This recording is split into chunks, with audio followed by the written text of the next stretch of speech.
I'm Connor Old, and welcome back to another episode of Old's Oscar Countdown. And this week, we're going to be continuing into our predictions of different Oscar categories. But as we're ending the end of the year now, the Oscar nominations are going to be coming up close.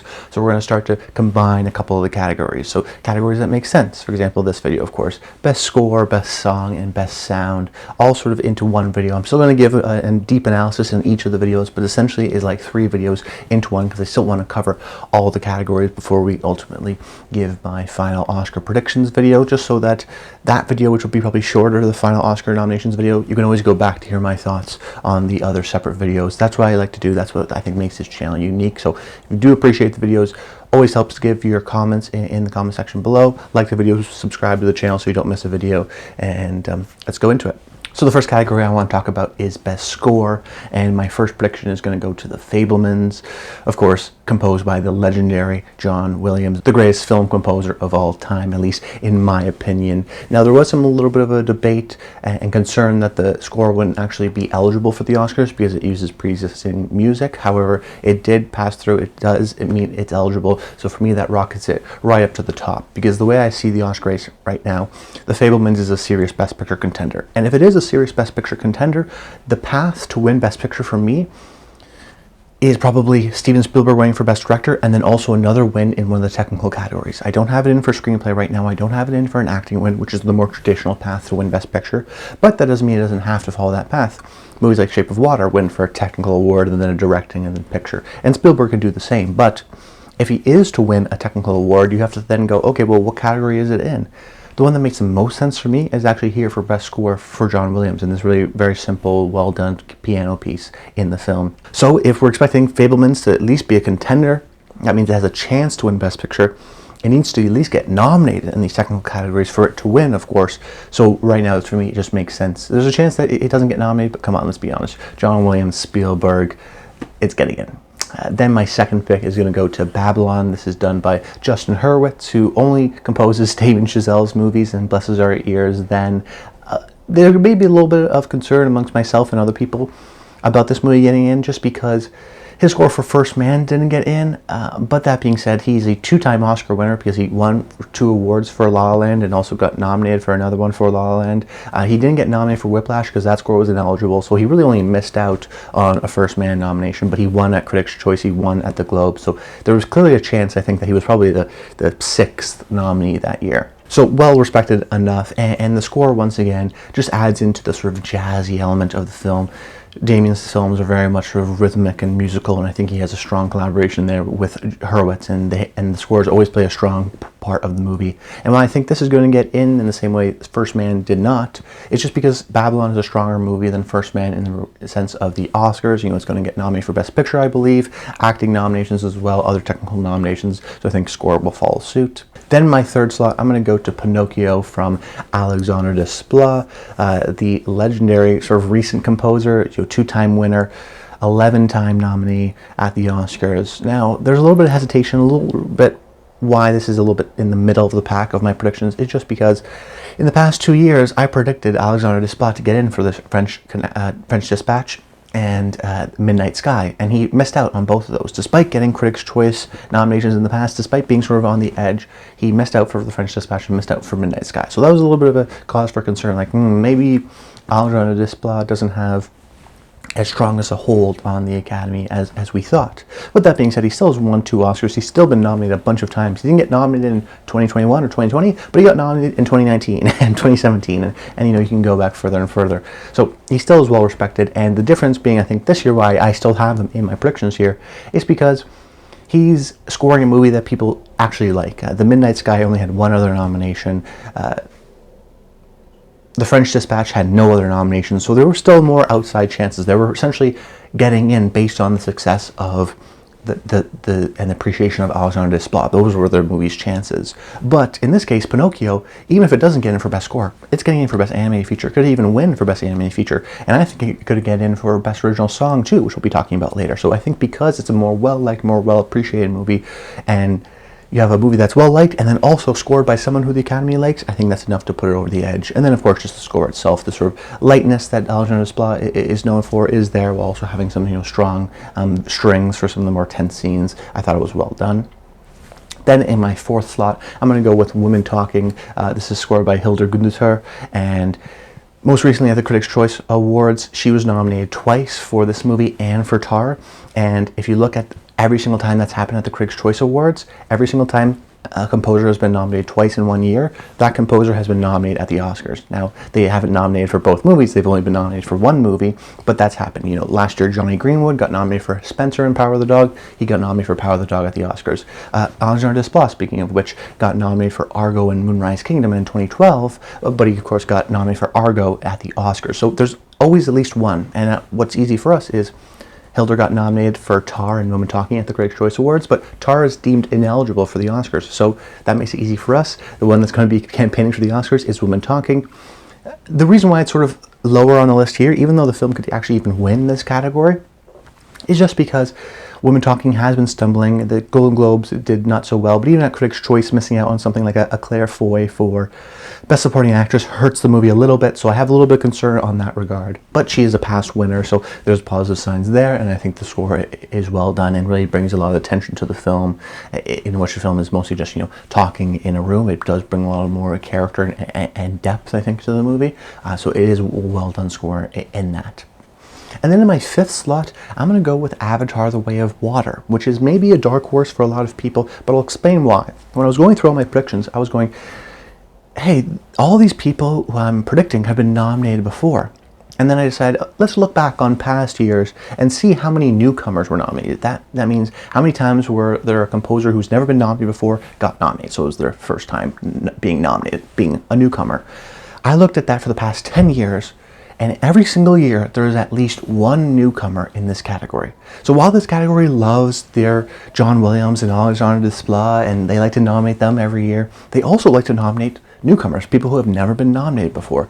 So you have to look at, for the past 12 years in a row, every single year, there's at least one newcomer. So you have to think to yourself, okay, well, essentially you're bucking historical trend if you don't do this. So that's why I sort of felt compelled to go with Avatar here. And just that booming theater sound and music, I think, will be overwhelming and noticeable and enough to get it in for this final slot here. And I do think Avatar, breaking late at this big moment, I think is going to do well at the box office and, you know, overall. And I think that, you know, this will be a strong contender at the Oscars, especially in these technical categories. And then my possible contenders, my first one is going to be the Banshees of Inisherin, which got in at Critics' Choice in the Globes, which, you know, I correctly predicted there.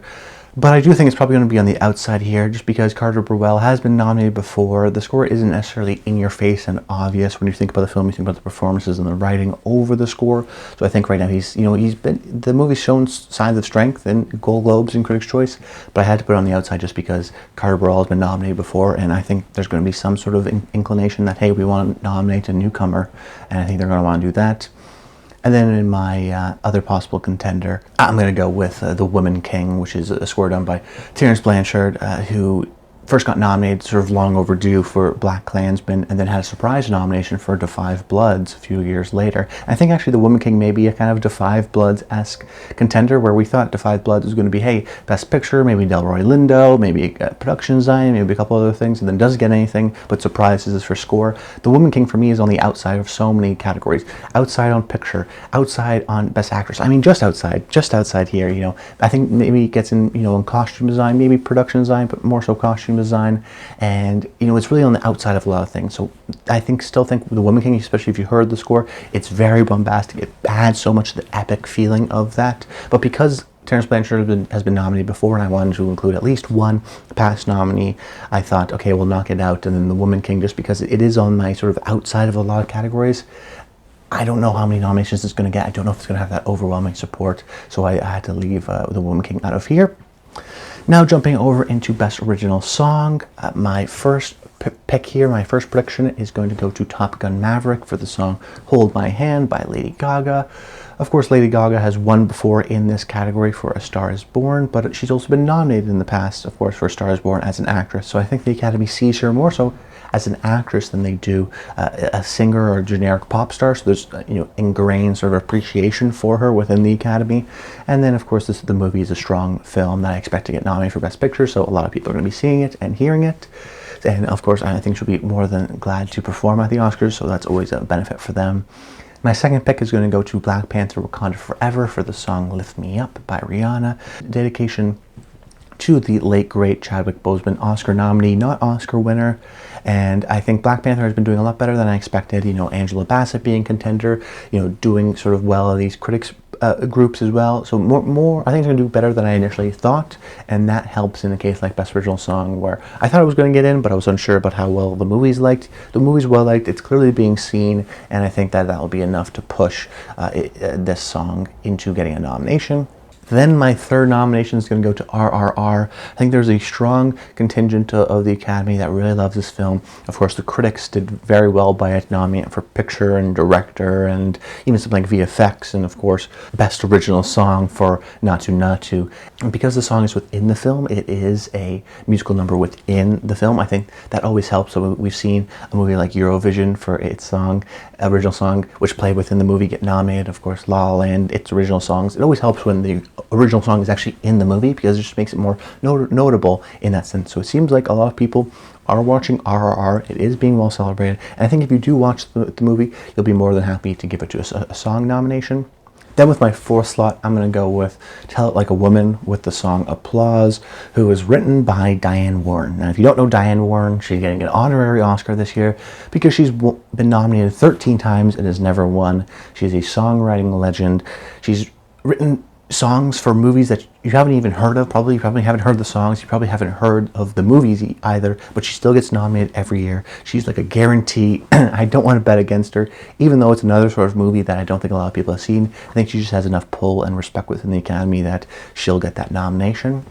Then in my final slot, I'm going to go with Pinocchio with the song Ciao Papa, which once again is another song that's actually within the film. Pinocchio is sort of a secret musical in that regard, so it always helps when you have a song in the middle of the movie. Like I said, it's a very catchy song in that regard, and there's some concerns for me personally, just because I go, well, if Alexandre Desplat is going to get nominated for score, maybe they don't want to nominate him here. And, you know, Pinocchio as a movie, it actually didn't even get a shortlist for visual effects, which in recent years, stop motion films have actually done very well in visual effects. So it's weird that it didn't even get shortlisted for that. So I'm not 100% sure how to totally understand Pinocchio, but right now what I'm betting on is that it's going to get in for animated film. It could even win in that category.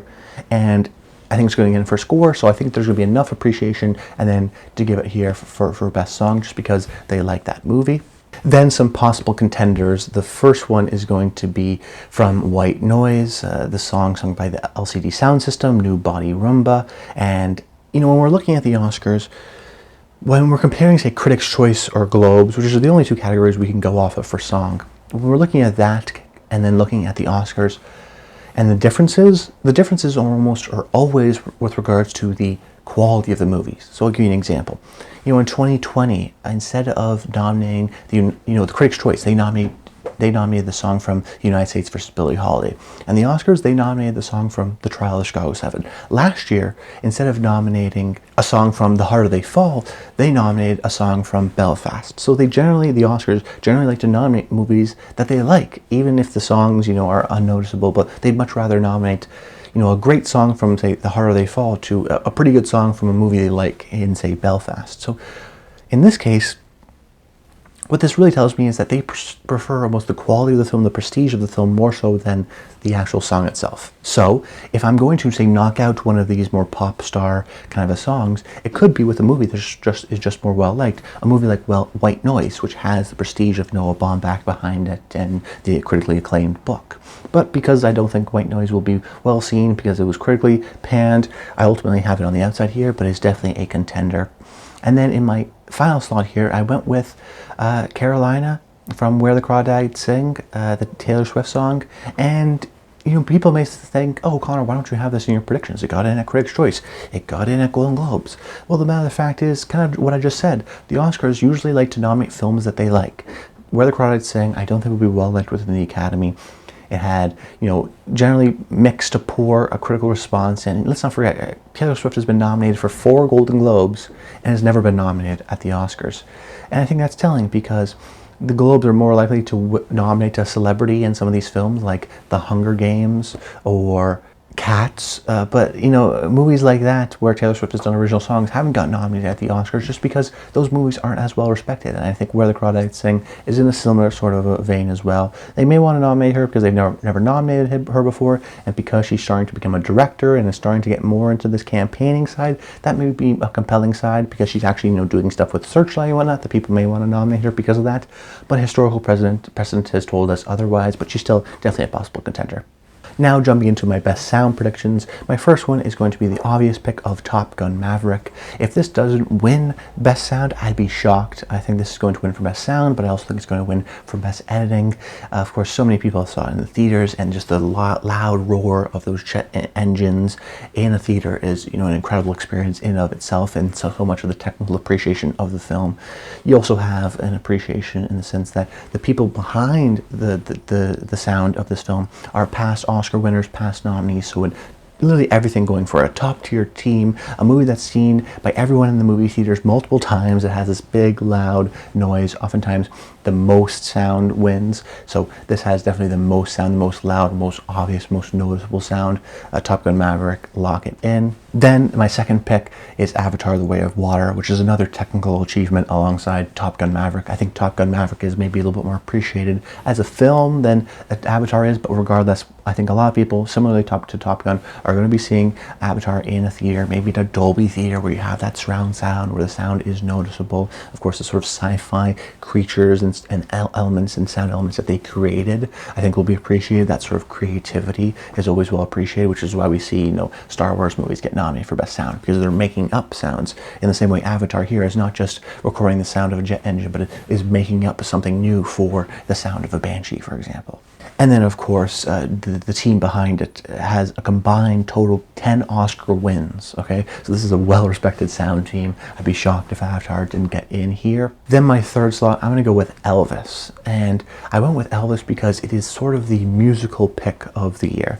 And I mean that because when we talk about past years, if you don't know the sound category, which is now just one category, it used to be two categories. It used to be sound editing and sound mixing. And usually the sort of conventional wisdom of those two categories would be best sound editing would be for war films, action movies, and best sound mixing would often go to the musicals or the music-based movies. So what was interesting is that when the category combined into one category, best sound, the question was, well, how much of sound editing is going to be represented versus how much of sound mixing is going to be represented? And we've kind of got that answer over the past 2 years, where essentially 4 of the 5 nominees would be traditional sound editing nominees, action films, war movies, but there's always one nominee that would be a traditional sound mixing nominee, so musicals. So if you look at 2020, it went to Soul. If you look at 2021 last year, it went to West Side Story. This year I think it's going to go to Elvis. Another situation where you have a strong team behind it of Oscar winners and Oscar nominees. And really the perfect comparison is something about like a Bohemian Rhapsody, another well-liked biopic of a legendary 20th century singer who won in the categories of best sound editing and best sound mixing. So because a movie like that, which I think is a similar comparison to Elvis, did so well in the sound categories, and because there's always some sort of a musical based film get nominated, I think Elvis just makes perfect sense. And really these top 3 I'm very confident will get in. But it's the 4 and 5 that are always difficult, right? And this one in sound category is particularly difficult. So the way I approached it is in my 4th and 5th slot, I grouped them into 2 categories. The first category was pick a movie that will be nominated that is not nominated for Best Picture, and then the other category was pick a movie that will be nominated for Best Picture, as a matter of fact maybe a Best Picture contender, and I'll explain that a little bit later. But the 4th slot, I'm going to go with All Quiet on the Western Front. And I went with that because I don't think it's going to get nominated for Best Picture. And in this case, that actually helps it. Because if you look at the past 10 years, there's never been a 5 or 10 sound lineup in which all of the nominees were nominated for Best Picture. So it's kind of hard to tell because, 2012 was a weird year because it sort of did, but there's 2 categories. But for the most part, the point being, it is incredibly rare for all 5 of the nominees to get a nomination for Best Sound to also get a nomination for Best Picture. There's always some sort of technical appreciation. The branch wants to nominate a movie that maybe isn't the best movie, but is still well appreciated. And for me, the one that makes the most sense would be All Quiet on the Western Front. So it sort of fills that historical 10-year backlog now of you know, Elvis is going to get nominated for Best Picture, so is Top Gun Maverick, so I think is Avatar, and so is my fifth slot, so I wanted to pick at least one movie that didn't. And then you think of the movie itself, All Quiet on the Western Front. It's a war movie, and if you look at the past 10 years, 7 out of the past 10 years, a war movie has been nominated. 8 if you include a movie like Sicario or Bridge of Spies, it's sort of similar. But let's just say 7. 7 in the last 10 years, that's a solid reputation, where almost every year there's a war movie being nominated. What's that movie this year? Theoretically, I guess you could say Top Gun Maverick, but it's not really a conventional war movie. We don't even know who the enemy is. It's just a mission. But All Quiet on the Western Front is an intense, serious war movie. Of course, as the Academy grows larger and becomes more international, these international movies will get more appreciation. And I do think it's going to be seen because it's from Netflix, and I do think they're going to try to get as many nominations as possible, because it could not get in. It maybe could get in for Best Picture, but we're not too sure. It doesn't have a strong Best Picture contender, so I think it's going to try to get a lot of these technical nominations. So it has the fact that it's a war. I do think that this movie will be well seen because it's being shown by Netflix, and then also because I don't think it's going to get nominated for Best Picture. I think that will be enough, and actually a positive sign, to follow historical trends to get in here. And then in my fifth slot, I went with Babylon. So this is the category of a movie that I think is a sort of possible contender, because when you think about past years, in the sound category in particular, movies like Roma get in, movies like The Power of the Dog, movies like The Shape of Water, strong Best Picture contenders, eventual Best Picture winner in the case of The Shape of Water. They get nominated for Best Sound. They overperform on nominations night. Why? Because those people just like the movie a lot. Does Roma really have the best sound? I had sort of Dolby Atmos the way I saw it, so it was actually well done, but it's not the most noticeable in that regard. So it is kind of weird that it gets nominated, but yeah, it still happens every year. And this year I think it's going to go to Babylon, which I do think is still a sort of top 5-ish potential Best Picture winner. I think Damien Chazelle is still going to get in potentially multiple acting nominations, so don't rule that out yet. And every Damien Chazelle movie since Whiplash has been nominated for Best Sound. He's a guy who really appreciates this sort of element. The technical craft of his movies almost always get well appreciated. Even a movie like First Man, which wasn't as well liked, still got nominated for Best Sound, and then Whiplash even winning for Best Sound. So I think there's a lineage within his movies and an appreciation with his team, a strong team that's behind it, including the most nominated person in Oscar history, Andy Nelson, in terms of the sound category. He's been nominated 21 times in the sound category, has won a bunch of times, is also nominated, has also worked on Elvis, so I think he'll get nominated there too. But because you have the sort of strength of Andy Nelson and his team's work and the strength of what Damien Chazelle's past movies have done, I think Babylon will sneak in here. And it's also sort of a music kind of based film too. So it's a music based film, so the sound is important as well. It's filming things, so the sound gear is also kind of a part of the film as well. So there's all these different elements that I think will push it over the edge. Then when talking about my possible contenders went to one movie that I don't think is going to get nominated for Best Picture, and then one movie which is contending for Best Picture. So similar in those categories, just you can swap them out depending on your mood. My first possible contender that I don't think is going to get nominated for Best Picture but could get in for Best Sound is 13 Lives. Now, if you've been following sort of the ear to the ground sort of things, the little things that a lot of people don't understand and know about, is that 13 Lives has been doing quite well around town. There's a lot of people that have been seeing the movie at screenings. Amazon has been pushing it probably harder than a lot of people thought. It has been getting positive reception, and it's a movie that I don't think is going to get in for Best Picture or really anything else, but I do think the technical appreciation will be strong. It will be sort of shortlisted in a lot of these categories, and I wouldn't be surprised if, hey, whoa, surprise, 13 Lives gets 1 or 2 nominations come Oscar night. The sound team behind it, in particular, Oliver Tarney, has been nominated 5 times and has been nominated in the past 3 years, every year, 21, 20, and 19. So he's on a bit of a streak and a bit of a roll, so maybe he has a little bit of enough juice to get in for 13 Lives there. It wouldn't surprise me. I do think 13 Lives is sort of an underdog, where if it's not on your radar, it definitely should be. It's a more serious contender than a lot of people think, particularly in these technical categories. And then my other possible contender, a Best Picture contender, will be The Fabelmans. I almost went with this for my final predictions, but I just thought, man, do people really think of The Fabelmans and think of great sound? It's just a sort of traditional family drama. Ultimately, I have that out. But when you think about Spielberg and his movies, Lincoln got nominated for Best Sound. Warhorse got nominated for Best Sound. West Side Story, of course, got nominated for Best Sound. His movies that are serious Best Picture contenders, which we think the Fabelmans will be, get nominated for Best Sound. And then when you think about the team behind it, it's literally a legendary dream team. Gary Rydstrom, who has won 7 Sound Oscars and has been nominated a gajillion times, and Andy Nelson, who we talked about, was nominated 21 times himself and has won a bunch of Oscars. So it's literally a dream team behind it. So maybe there's enough appreciation there.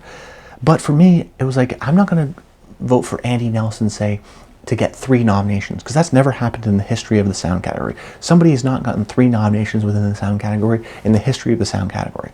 So, I didn't want to go for that. So it's either Babylon or the Fabelmans, because Andy Nelson's already in Elvis. So maybe the fact that Gary Rydstrom has that respect and is working on the Fabelmans. But I think Babylon, when you think of it, it's just more of an obvious movie to think of, oh, that's a movie with sound and music, we'll nominate that. Versus something like the Fabelmans, which you have to sort of do the research to find out that, oh, it has these well-established people within it. Hard to say for sure, but don't want to count out the Fabelmans, that's for sure. But that's about it, guys. I hope you enjoyed the video.